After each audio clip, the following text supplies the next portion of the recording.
आर्या दिनेश ब्लॉग्समध्ये तुमच्या सर्वांना मनापासून स्वागत आहे। हे बघा, मिसळपाव बनवण्यासाठी मी 2 कांदे घेतले आणि हे ओले नारळ घेतले। माझ्याकडे सुके नारळ नव्हते म्हणून मी ओले नारळ घेतले। आता मी हे भाजून काढणार आहे। हे बघा, मी गॅसवरती हे भाजून काढणार आहे आता कांदा आणि हे। आज मी ब्लॉग माझं मराठीत करणार आहे कारण मिसळपाव महाराष्ट्रीयन स्पेशालिटी आहे म्हणून मी आज मराठीतच बोलणार आहे। काय चूक झाली असेल तर माफ करा। हा बघा, या स्टेजमध्ये मी नारळ काढून घेते। हे बघा, नारळ काढून घेते आहे मी आणि कांदा थोडंसं अजून हे करायला ठेवते। असं भाजल्यावर गॅस पूर्ण खराबच होऊन जातो। मी बघा मटकीची उसळ बनवणार आहे, त्यासाठी मटकी घेऊन आले। आता मी चांगलं धुवून याला हळदी आणि नमक टाकून बॉईल करायला ठेवणार आहे। मी गॅसवरती ठेवले। आता थोडंसं चवीपुरतं मीठ टाका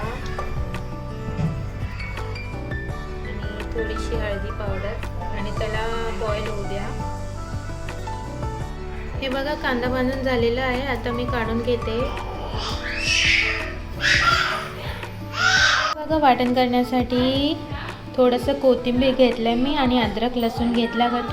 जर तुम्हाला मिरची पाहिजे असेल तर तुम्ही मिरची घालू शकता।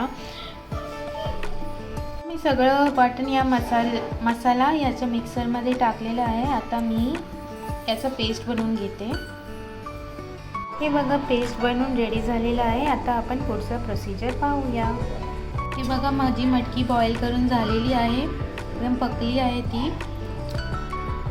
हे बघा, मी 4-5 टेबलस्पून तेल घातलं आहे। मिसळ म्हणजे तर तरी तर पाहिजे म्हणून तेल जास्त टाकलं आहे। 4-5 टेबलस्पून मी टाकलं आहे।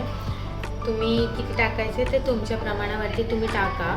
आता याच्यात मी एक फक्त तेजपत्ता घालणार आहे आणि थोडंसं हळदी पावडर आणि थोडंसं काश्मीरी चिली पावडर स्टार्टिंगला घालणार आहे आणि त्याच्यात थोडंसं पाणी टाकणार आहे।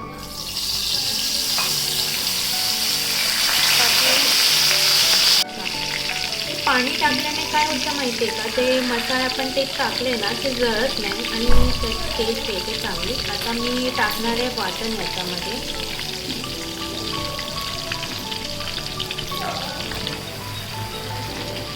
हे बघा, मी मसाले टाकले आणि याच्यामध्ये मस्त ते परतून घ्या।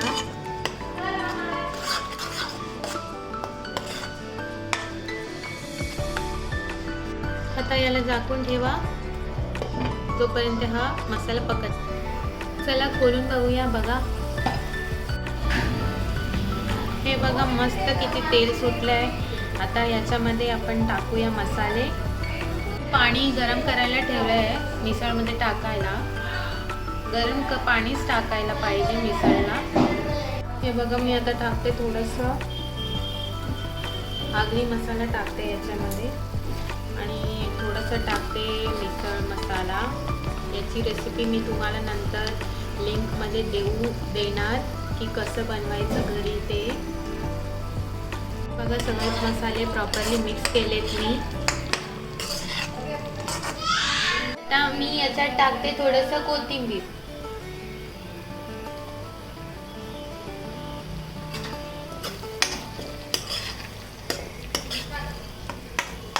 आता मी याच्यात टाकणार आहे मटकी।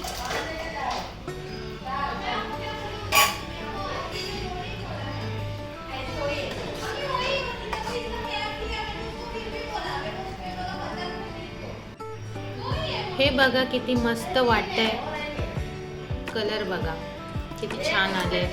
आता मी मटकी टाकले, याला थोडंसं या मसाल्यामध्ये पकू द्या। त्यानंतर आपण जे गरम पाणी केले ते याच्यामध्ये टाकू। हे बघा, आता मी याच्यात गरम पाणी टाकणार आहे मस्त।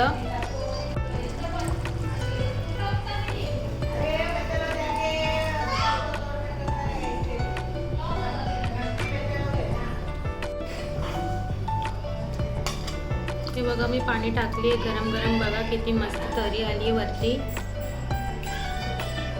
आता थोडंसं उकळी येऊ द्यायला। हे बघा, माझी मिसळ रेडी झालेली आहे। एकदम चमचमीत मिसळ बघा।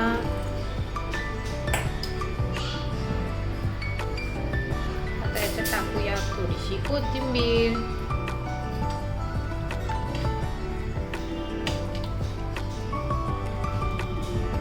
तुम्हाला माझी मेहनत दिसत असेल तर प्लीज मला सबस्क्राईब करा, लाईक करा आणि शेअर करा आणि नक्कीच माझी रेसिपी बनवून पहा आणि कमेंट्समध्ये नक्की मला कळवा.